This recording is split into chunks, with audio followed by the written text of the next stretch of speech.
সেনাপতি জাহাঙ্গা হুজুর। এ কি করেছো আমার রাজ্যের হাল? আমার রান্না করা বিরিয়ানি খেয়ে তুমি করেছো কি হাল? এখন আমি ঘুম থেকে উঠে কি খাবো তোমাদের বাল? কে খেয়েছে সেই বিরিয়ানি, আমার রান্না করা বিরিয়ানি? জনাব বন্দি করো তাকে। পারবো না মহারাজ, কেন পারবে না, কেন পারবে না?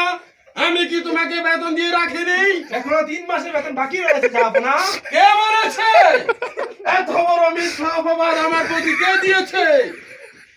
আমি তো প্রত্যেক মাসের বেতন তোমাকে দিয়ে দিই।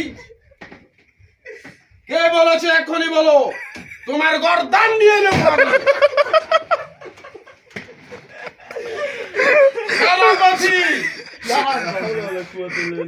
এখনো কথা বলছো না? কে বলেছে তোমাকে মিথ্যা অপবাদ আমার প্রতি দিতে? জয়নাল দিয়েছে। কেউ? বন্দি করো জয়নালকে। আমার বাবা ছিল এ রাজ্যের এক বলুন বলুন।